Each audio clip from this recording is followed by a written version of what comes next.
Hello and welcome to the Satluj TV podcast. Our returning guest today is retired US Army Colonel GB Singh.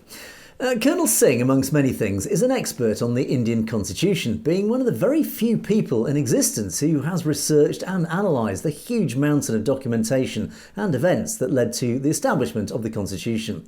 And this led to his published book, The Constitution of India Simplified, and also allows us the rare opportunity to tap into his expertise to continue our series examining India's primary constitutional document in depth and, of course, its impact on the nation today. Colonel Singh, welcome and thank you for joining us once again today. Well, thank you, sir. Thank you. Glad to be here. Now, Colonel Singh, 1947 was obviously a very significant time in global affairs as the world was still recovering from World War II.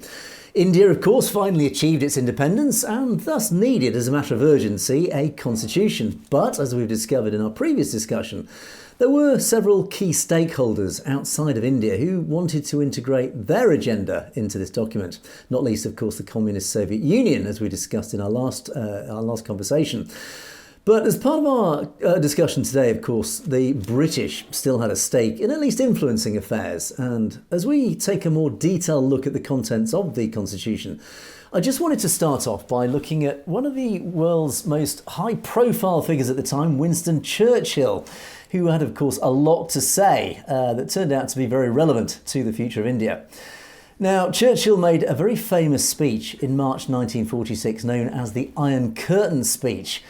Could you, Colonel Singh, perhaps please elaborate why this speech was just so significant for India? Well, at this time, 1946, this is March 5th, 1946, Winston Churchill was not the Prime Minister at the time. He was invited by President Truman, and the avenue was set in Fulton, Missouri.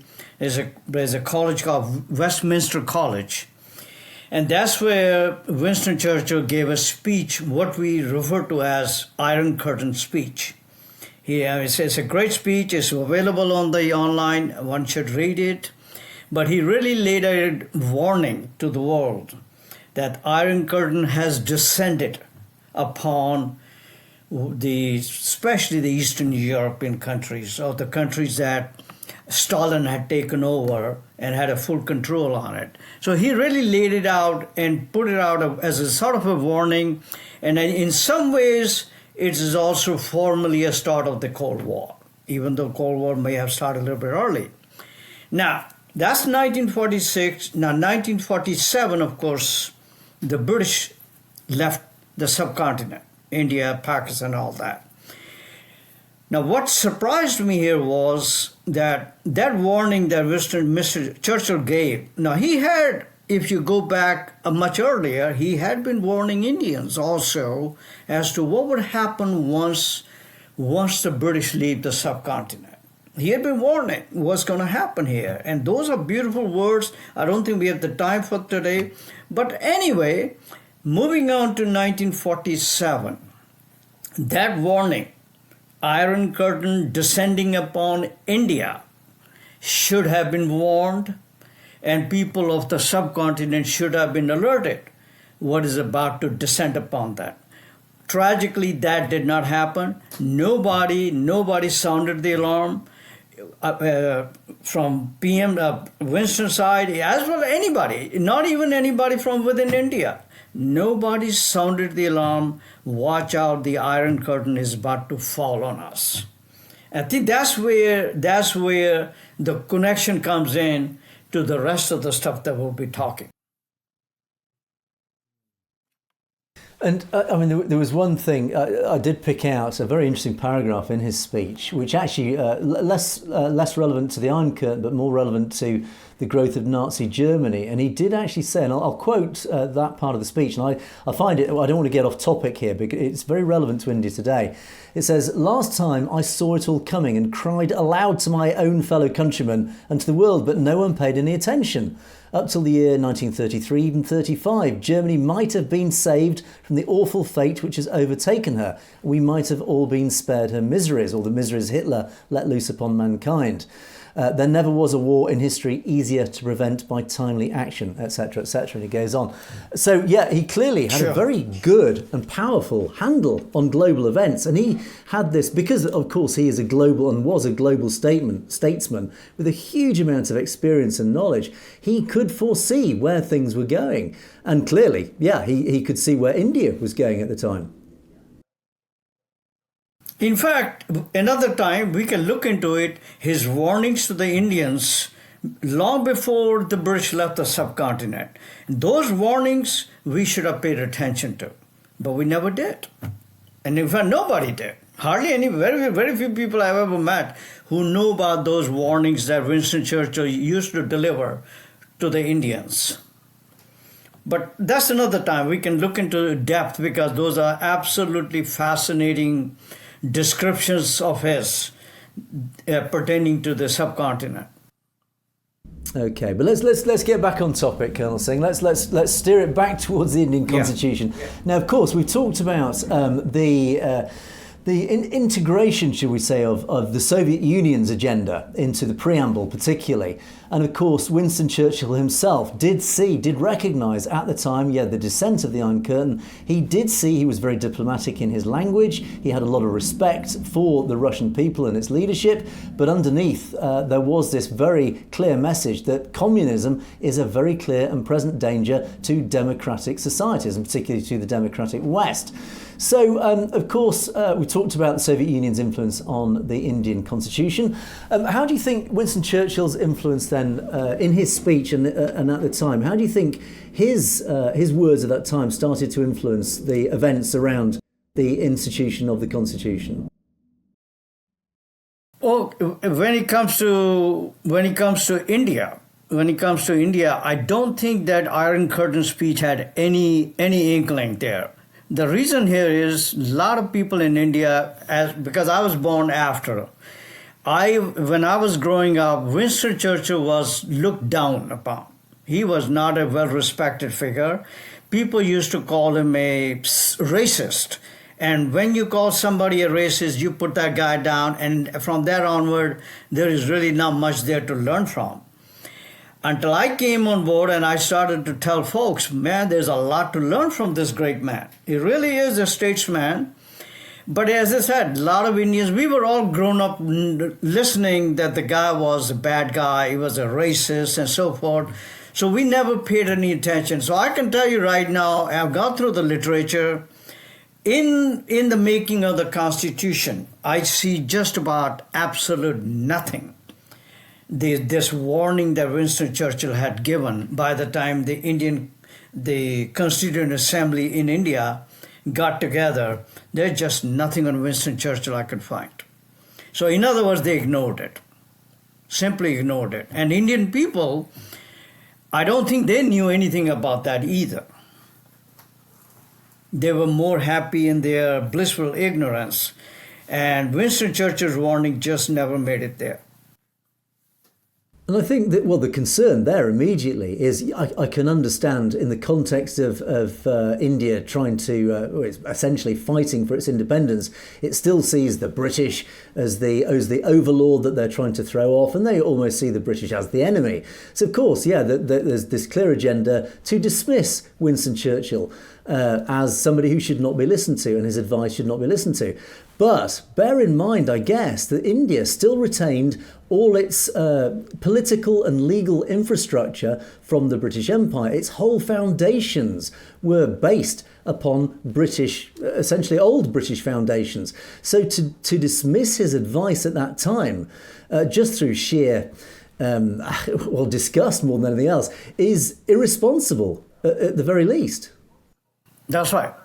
You're right. But see, you're 100% right. The thing is, majority of the people of India had a blissful thinking that now the independence is coming, we're going to be free, we're going to be so-called democracy. They had no idea who are the controlling folks in the Constituent Assembly, what they're going to do about it. They had no idea. They just had they were very happy in their blissful ignorance. They assumed these are wonderful things are going to happen because we're going to get the freedom. So It's just one of those, you can't blame the Indian people over there because they really did not know much of anything except that they're getting freedom. Okay? Beyond that, they really did not know much. Now, they did trust the Indian leaders. They did trust the Gandhians at the time that they would do a good job. They had a full trust on them. Okay? But none of them had any inkling to go and check on these leaders. They didn't do that job. Okay? And nor were they capable of doing it either. This is all done in English language. Understand, these are all Western trained, at least majority of them are Western trained lawyers. So their language is different. But as you said, reality is, as we'll see through in the next sessions, the Indian is called Government of India Act 1935. It's a colonial document that the British government brought about how to run the colony in the subcontinent. And much of that, almost I think 95% of that made it into the new Indian Constitution after the British left. But people of India did not know. People of India had, as I said, wishful thinking. They're looking at contract. They're looking at, from American point of view, we look at a constitution as a contract of a government to the people of this country. That's a contract. Government tells the people, this is what our jobs are. This is how we're going to be elected. This is how long we're going to be there. And these are your rights. These are your rights. We'll never encroach upon. And this is a nice contract. But what happened in Indian case, that constitution became a contract on the people of India. And Indian people did not know about it. Irrespective of religion, actually. It became a contract on the people of India. And it still is. As I said, majority of the people in India still have no idea what is actually written in the Constitution. They hear false ideas and they come up and they speak out false ideas. And that's really how the propaganda expands upon, and this is how the disinformation goes in and out. So contract turned out to be nothing like they ever hoped for. Turned out to be something totally different. Okay? And in fact, contract turned out to be a hella worse than British ever had it over there. For example, the Government of India Act 1935, it did not have a section what we call fundamental rights that we'll be talking about. So the fundamental rights was added to the Constitution.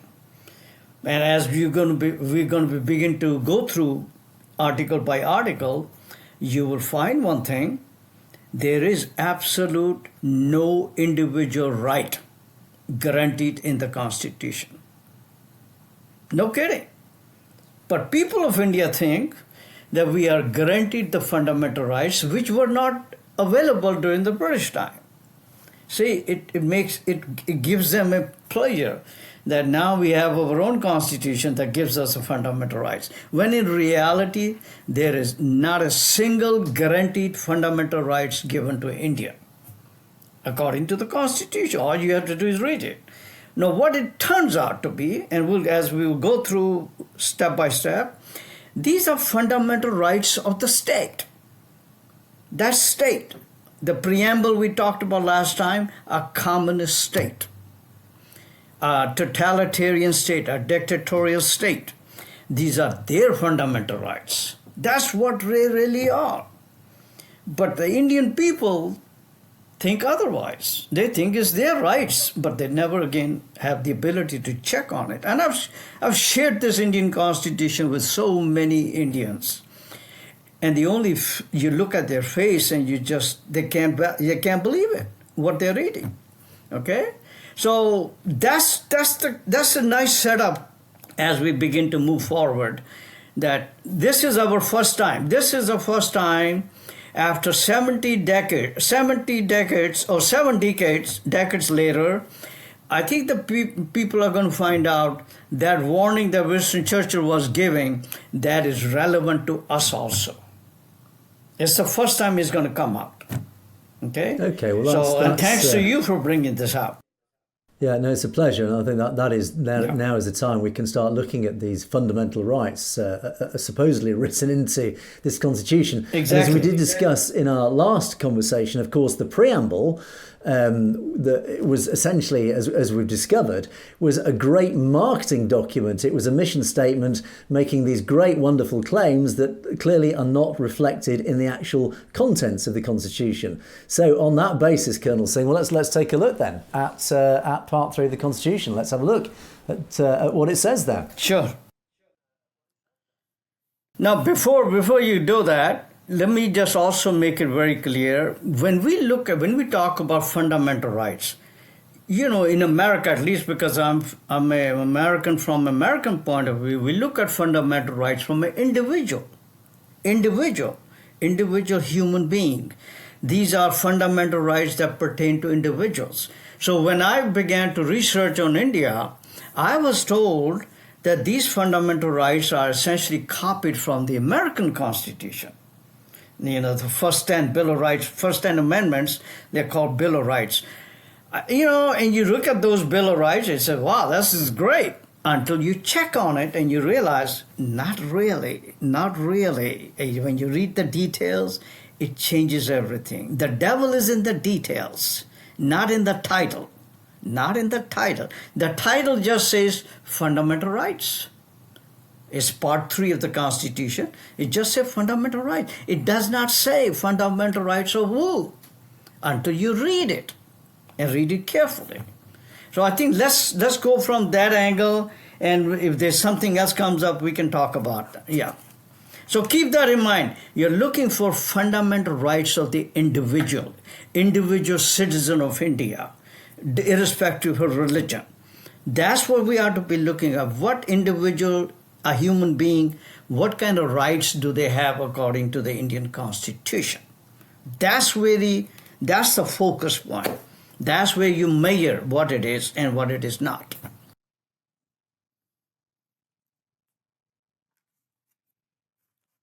Now we can make it clear. By the time the Constitution came into being, the Prime Minister of India was Jawaharlal Nehru.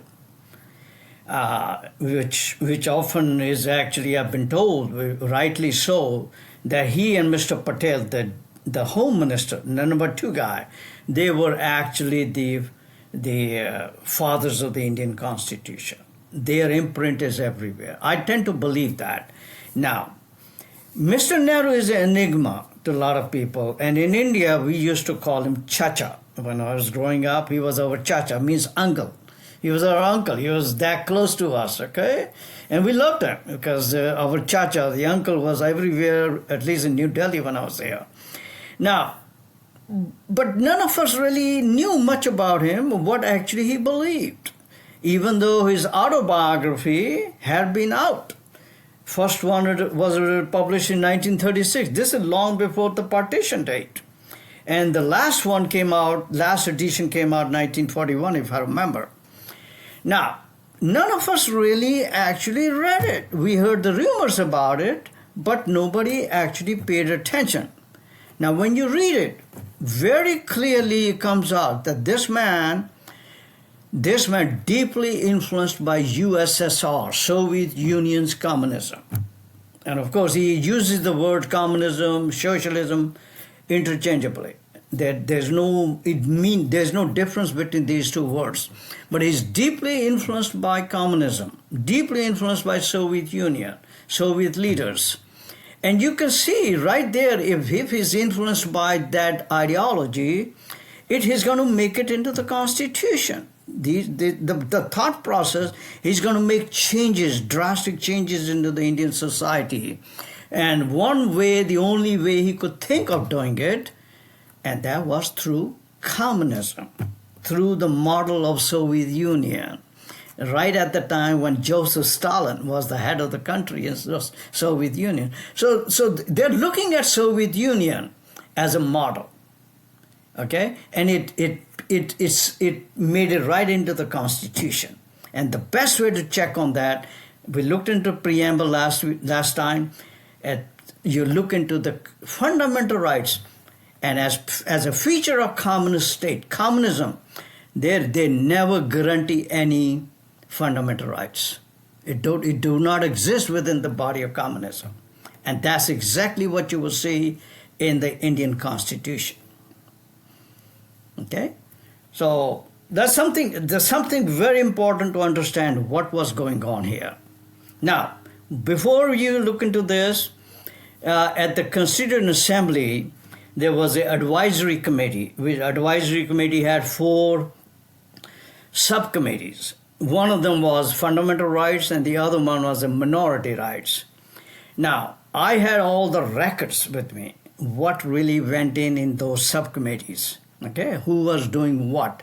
One great feature come out is that the role of Dr. Ambedkar. As I said last time, Dr. Ambedkar is known to be the father of the Indian Constitution. He is the one who made it. But the truth of the matter is, when I was going through these minutes of the fundamental rights and the minorities, Dr. Ambedkar's role is just about teeny-meeny, almost negligible, or almost even doesn't exist. So again, right from the beginning, the input is really the Indian leaders, starting with Nehru, Mr. Patel, and the rest of the Gandhians. They are the ones who are running the show, and they are the ones who are writing these so-called fundamental rights. Okay? So these rights that we're going to be talking about, it really has nothing to do with Dr. Ambedkar. He's not the one who wrote them. Okay? He's not the one who wrote them. So just keep that in perspective as we go through it.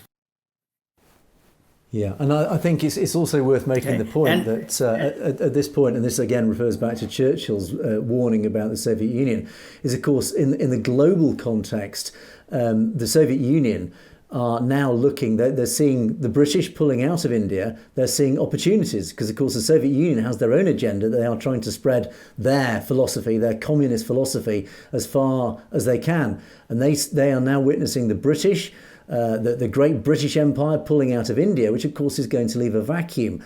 And it's unsurprising then, and it's almost predictable, that the Soviet Union, Moscow, would see India as a prized possession. So of course they're going to be throwing money, finance, resources, everything, and of course pressure onto Delhi. They see it as an easy target for them.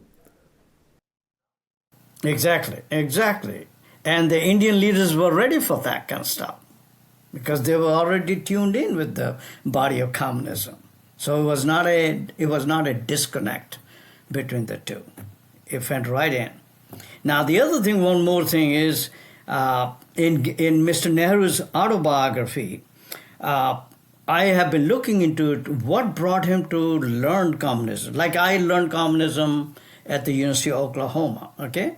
So I was more interested in, where did Mr. Nehru, where did he learn communism? Now, from 1905 to 1912, 7 years he was in England. He went to Harrow, he went to Cambridge, and then he went to, I think, Middle Temple Law School. What I found, and Mr. Nehru never confirmed it, but I heard is he picked up ideas of socialism, from a Western side at Cambridge. And Cambridge was a hotbed for communist activities at the time. But that's where I hear his younger sister is the one telling that that's where he picked it up, the ideas. But then when he come back to India from 1912 onward, again, I've gone through the literature trying to find out if that idea continued. Obviously, it continued because his autobiography talks in details how much he is influenced by communism, how much he's looking at Soviet Union, and he's looking at that's the model to apply here. Obviously, he's influenced, but I cannot pinpoint exactly where he learned it and where he continued to learn. But we leave it as where it is. Maybe somewhere down the line, the more research will come out. But nonetheless, the fundamental rights, right there, the fundamental rights section of the Indian Constitution will tell you right there, Indians, you never got any fundamental rights guaranteed to you. Do you It's think that clear as it comes. Colonel Singh, do you think it's likely, and I think reading between the lines here, and you talk about Cambridge, we had some very senior public figures here in the UK, politicians particularly, who were groomed and seduced by the Soviet Union, essentially to become agents for the Soviet Union. Some very, very high profile figures. That's right, exactly. That were later unfolded. So do you think it's likely that the Soviet Union identified in advance Nehru as obviously a very powerful key figure in the future of India? They groomed him probably for quite a length of time. And of course, that grooming always occurs in secret behind the scenes. Maybe that explains why you have been unable to find any catalytic individual event. It maybe have been a very subtle, very secretive grooming of Nehru. Most likely you're right. I think that's probably what happened here. But again, I was looking for him through his own mouth. He could write down something about it, but I can't find in his writings. It maybe somewhere else is hidden. Maybe because his volumes go in some huge number, about 60 some plus volumes. And I can't say that I read all of them. But in autobiography, where he talks so much about Soviet Union's communism, it just does not appear. It's just not there. And but I'm 100% sure. I say, didn't his own daughter, I think after his death, didn't his own daughter describe him as, I think it was a utopian Marxist or something like that? His younger sister. His sister, yeah. Yeah, younger sister, she wrote the book and she described her brother to be a utopian Marxist. Now, whereas his other sister, who became more famous, and I've gone through her work, there's just nothing mentioned. Absolute like clean out. I mean, she knew how to clean her brother, you know. But younger sister did mention that, okay? So you take it what it is. I think the stuff you really pay attention is the Constitution itself. That speaks volumes, provided you read it. The devil is in the details right there. Right. That's the most important part. And then, I would suggest then that's a very interesting, convenient point just to pause our discussion, because of course in our next discussion we can then look at the fundamental rights or the alleged fundamental rights in the Constitution, which of course is a very interesting discussion, but it is a more in-depth discussion. So perhaps at this stage we've set a very interesting context, we've set a very, very interesting background, we've displayed and we've shown evidence of how the Preamble has been deeply influenced by the Soviet Union and the communist agenda. We've also explained and set out how Nehru himself was likely, even unwittingly, an effective agent for the Soviet Union. So in that context, we have set out that there is a very clear, very obvious communist agenda infiltrating and infecting the Indian Constitution. So, Colonel Singh, I would suggest in our next conversation, let us look at how this influence has manifested itself in the actual wording of that document in our next conversation.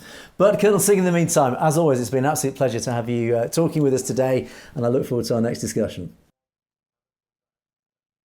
Thank you, sir. And thank you. And thank you for watching the Satluj TV podcast. We will see you next time.